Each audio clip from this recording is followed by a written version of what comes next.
Welcome back to Our Community. Susie Thomas with Dave Angione and Kathy Yaros and the North Canton Community Garden. Are all the places, all the plots spoken for? Is there any room for someone to jump in on this next year? Our goal is to expand the garden. I'm trying to think of what it is. It's 32 feet long.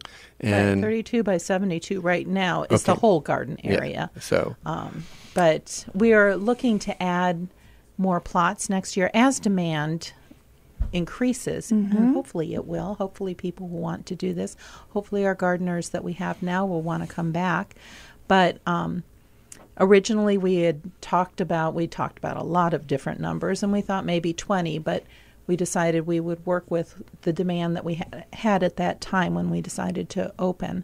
So we do look to open more plots next year and have more opportunities. Right now, the gardeners that we have say they want to come back, but we'll see how that goes at commitment time. When is commitment time? It will be in the spring. Okay. Obviously, our gardeners now could commit, but we'll put out a general notice through our social media, and we're working on building our website as well.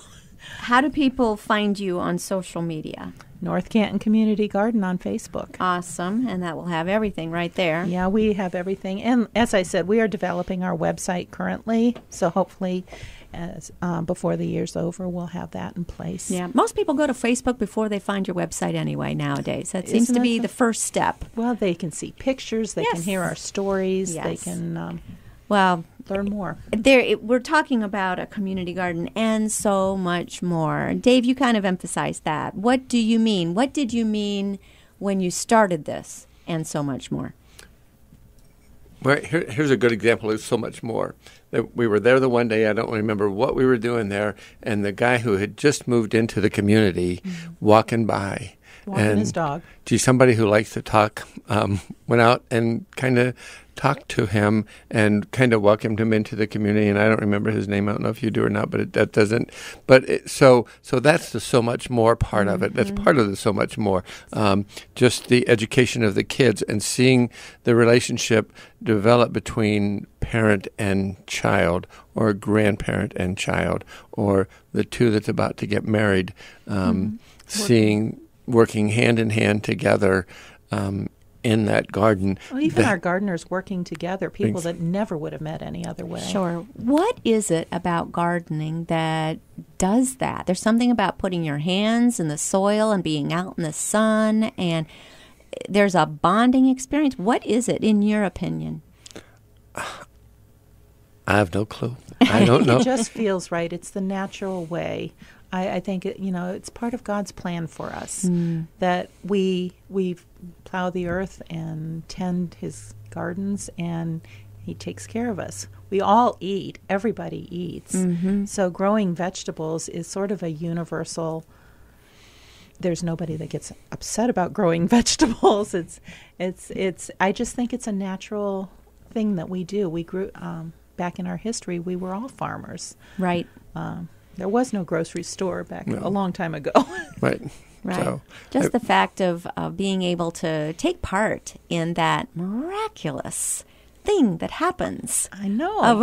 Of how the food is provided for us, and how I think you really do get a greater appreciation for it, don't you? When you have a little bit of a hand in it. And it's something that you've done together. I watched that movie Ghost last night, and part of it should have been cut off, and I did because it got a little bit weird for me. But the part where they're together and she couldn't sleep and she's doing the clay. Yes. And he comes up and says, "What are you doing here?" or something like that. And they began to work on that together. Yes. And you could just see that bonding kind of happening. And that's what happens when you're doing the garden, because you are creating, maybe not the clay pot like she was, but you're creating something there, and that's the connection that we have to each other. Right, there's something more. Yeah. So it's just that, and you really do feel like a tool, don't you? You feel like a vessel, and that God is going to grow your food for you, and you get to have a little skin in the game because you're participating with it. Absolutely. It's a neat feeling. There's so many things with this garden. One of my favorite sayings is, it's a God thing. When you can't explain a coincidence or why something happens, this garden has been a God thing. There are so many things that have happened along the way that some people might call coincidence or luck. The fact that David and Sue and I all had a similar purpose in mind and we came together. The fact that barriers that we thought we were facing have been pushed away. Just all those happenstance things that we've encountered as we're doing this, it's a God thing. When you look at the purpose of it, is it accomplishing the purpose you set out? Has it taken on a deeper and more meaningful purpose than when you started? And where would you like to see it go in the future? It's a mouthful. Take your time. And we're not completely there where we want to be, but we're going to be there. And again, our goal is to get more of the after-school programs where the kids are involved. And as I look at it, I see two things that can happen here. We can teach the kids how to grow, and then we have these things called farmers market.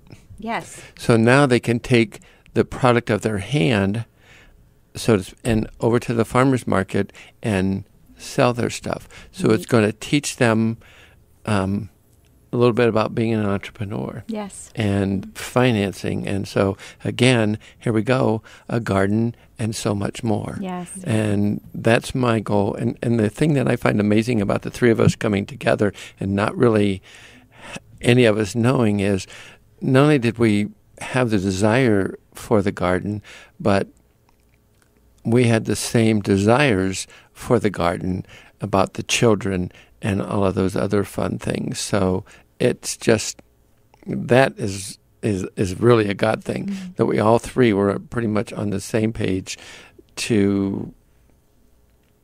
of what we wanted to accomplish with that. To do his work. Yes. And Yep. yeah.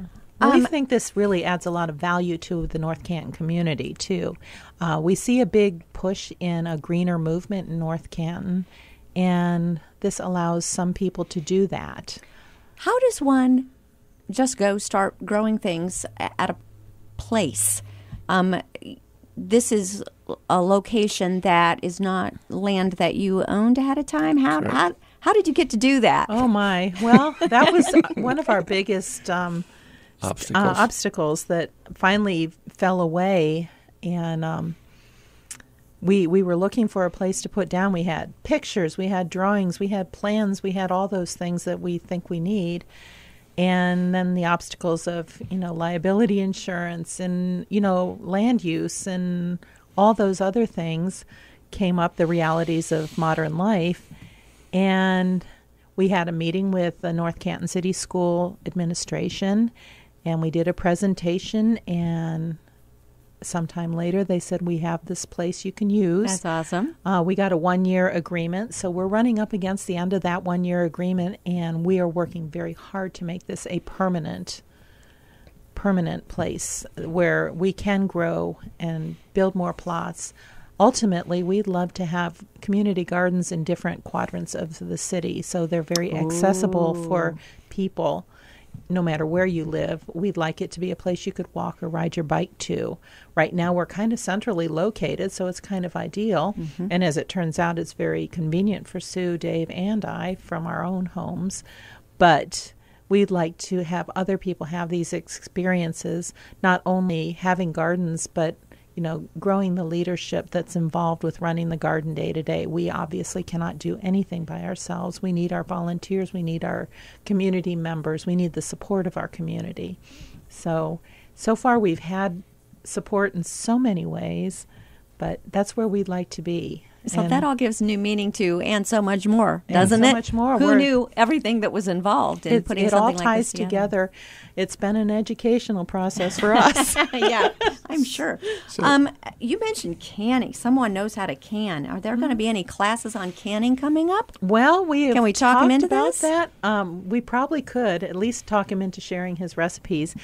Dan likes to grow peppers and tomatoes, and he makes his own salsas. Whoa, so that sounds good. Hot salsas.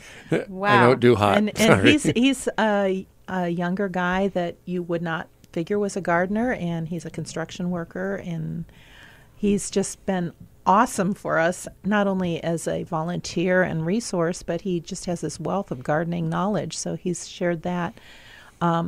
Like I said, we want to have classes year-round that are accessible to anyone. So we're looking to do some classes over the winter, planting your garden, when to plant seeds, or just other activities that are around gardening that the family can participate together with. What's good for a beginner? What would be a good beginner's garden if they're starting to plan for next year? Tomatoes. Tomatoes, zucchini, peppers. We had a lot of success with cucumbers this year. Huh. That was my next question. What grew well this past year?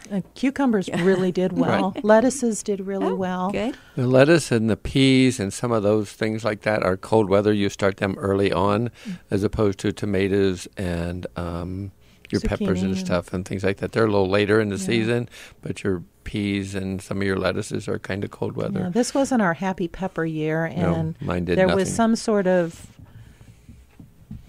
bug that got a lot of zucchini plants. Okay. And Cindy gave us some advice on that, so we will take that advice forward. Again, one normally would just shoot a lot of Roundup around and then eat that stuff. Not good. Yeah.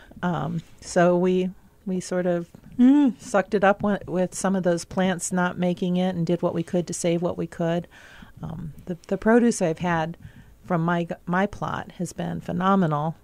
We're eating cucumbers in more ways than I ever thought possible. I just love cucumber salad. I just think, that and a little vinegar on top is just exactly really good. I planted tomatoes and sweet potatoes. I've never planted a sweet potato before, so I'm not sure what that's going to happen. We'll get to dig that up Good soon. luck with And I think I planted quite a few potatoes. Oh, you got some pumpkins coming in. Yeah, I got pumpkins. That's still the to look pumpkins we forward did to. in hopes of when we have like our harvest, if we had a gathering that we were going to use them for to carve. I don't know how carvable they're going to be because they were tiny the last time I saw them. I don't know if they're Well, we are planning a community potluck, mostly working with our community, our volunteers. On October 1st, I believe, is our date that we have picked out.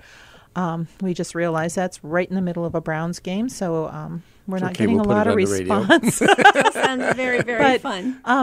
Anyone can come. We're just going to have a community potluck at the garden, weather permitting, and we will have a rain date listed as well. But if somebody wants to come, we're asking them to make them garden-type dishes and share their recipes. Everyone always brings their best stuff to potlucks. Yes. So that's October 1st. What time? I believe at 1:00. Okay. It'll be sort of a lunch. Right. So you'll On be there. Hillcrest. Oh, man, that sounds good. I'm actually going to an Indians game on October 1st. Well, pray for rain for us, not for the Indians. But Well, it's going to be wonderful. Again, look for them on Facebook. It's the North Canton Community Garden. Dave Angione and Kathy Yaros. Thank you so much for all you do in our community. And don't forget thank Sue you. Hicks. And Sue Hicks. Couldn't be here today, but She has her she's grandbaby. a huge part of this. Thank you all very much. Thank you. Thank you.